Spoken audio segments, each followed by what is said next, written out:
La Coupe du Monde 2026 devait être celle de tous les records pour l'Afrique. 10 équipes qualifiées pour une visibilité historique pour le football africain, mais aussi une immense frustration. Depuis le retour de Donald Trump à la Maison-Blanche, les États-Unis ont durci la politique migratoire, une politique dénoncée par des ONG américaines, alors même que certains responsables de fédérations africaines se voient déjà refuser l'entrée sur le territoire américain.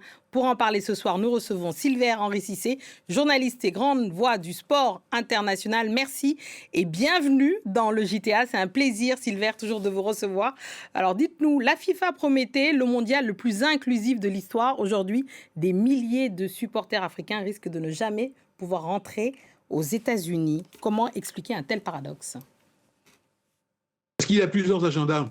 Fatimata. Il y a d'abord l'agenda de Donald Trump, le président américain, qui tout d'abord veut communiquer à sa base MAGA et le fait savoir vertement et le fait savoir avec des mesures. C'est notamment avec la caution pour les visas qui avait été émise sur 5 pays d'Afrique, parce que sur les 10 pays, il y en a 5 qui n'étaient pas concernés. Sur 5 pays d'Afrique, mais on a appris il y a très peu de temps qu'il a retiré donc cette demande de caution sur les visas.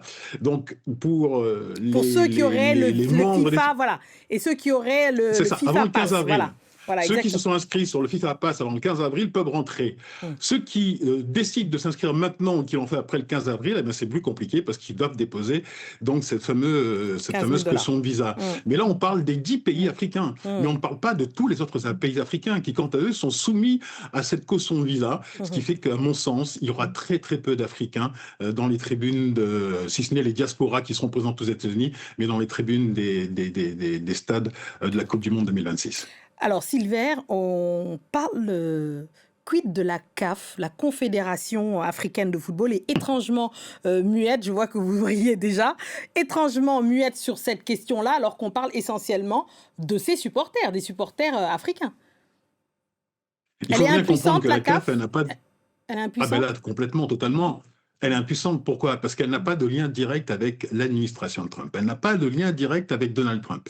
Il n'y a qu'un seul personnage dans le monde du football qui peut décrocher son téléphone et appeler l'administration au plus haut niveau, appeler Donald Trump. Il s'agit de Gianni Infantino, le président de la FIFA.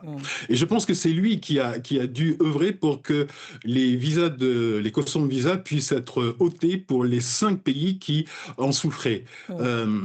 Souvenez-vous de cette anecdote qui est très très importante. Tout d'abord, Donald Trump avait dit « Je ne veux pas voir l'Iran sur le sol américain durant la Coupe du Monde ». Durant le congrès de la FIFA qui s'est déroulé au Canada récemment, Gianni Infantino l'a fait savoir en disant « L'Iran sera présente à la Coupe du Monde ». Et qu'a dit Donald Trump ? Si Gianni l'a dit, c'est OK, l'Iran sera présente à la Coupe du Monde. Donc vous voyez un peu l'importance et la puissance. Il a ce pouvoir-là. Et comprenez bien que c'est un homme d'affaires, Gianni Infantino. On le voit avec tout simplement la machine qu'il a montée. Donc on peut déplorer effectivement sur le plan moral qu'il ait remis un prix de la paix à Donald Trump. Oui, on peut regretter qu'il se soit pavané au conseil de la paix qu'a inventé Donald Trump. Mais pourquoi a-t-il fait ça ? Eh bien, tout simplement pour entretenir ce lien, pour avoir cette capacité à pouvoir discuter directement avec la plus haute autorité du pays. Alors, Silver, on a entendu entre 5 et 15 000 $, on parle de la difficulté de se loger sur place, sans parler des billets d'avion, etc. Est-ce que finalement, cette Coupe du Monde, ça ne va pas être la Coupe du Monde des riches, voire même des plus riches ? Écoutez, ça a toujours été ainsi. Il y a un petit calcul qui a été effectué pour les supporters qui veulent voyager, qui se rendront aux États-Unis cet été.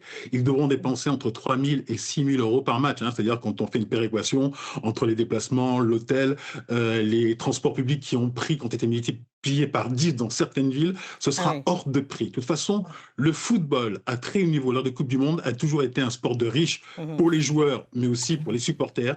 Eh bien, ce sera encore lors de cette Coupe du Monde, mais alors là, multiplié par 4, 5, 6, 10, ce sera vraiment la Coupe du Monde pour les gens qui ont les moyens. Ceux qui n'ont pas les moyens devront faire comme vous et moi, regarder la Coupe du Monde devant la télévision. Ça veut dire quoi ? Vous nous décevez beaucoup, Silver. Moi, c'est attendu. Tout le monde sait que je serai dans la maison. Mais même vous, vous irez pas ? Vous y serez pas. Écoutez, non. Écoutez, peut-être que j'en parlerai d'ici, Oui, peut-être sur votre chaîne, avec peut-être grand sur plaisir. votre chaîne, mais en tout cas, Mm. non.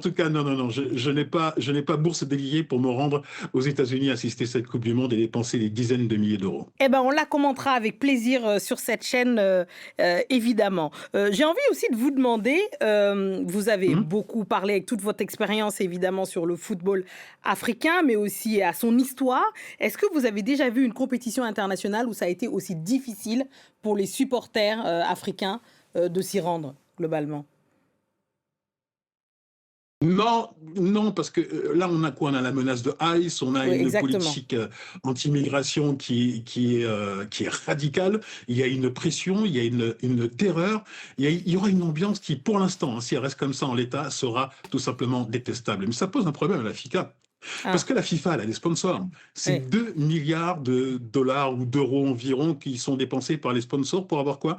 Pour avoir un événement qui soit friendly, sur lequel les marques puissent communiquer. Mm. Si vous avez un événement dans lequel il y a la police ICE, il y a une ambiance détestable, de terreur, comment vont communiquer les marques? Mm. Ça va être la difficulté pour la FIFA, c'est-à-dire que l'expérience spectateur ne sera pas au rendez-vous. Une expérience spectateur, c'est-à-dire c'est le moment très agréable, on va dans un stade avec une boisson, on est dans une ambiance détendue. Eh bien, je pense que pour l'instant, Mhm. pour certains pays en tout cas, on ne l'aura pas, et ça va être dommageable pour les sponsors, et ça va être un gros travail pour la FIFA et pour Gianni Infantino en tout cas, pour faire en sorte que ce mois qui est un mois et une semaine, je crois, à la Coupe du Monde, eh bien, se déroule dans des conditions qui soient quand même assez, comme on dit, pour utiliser un anglicisme friendly.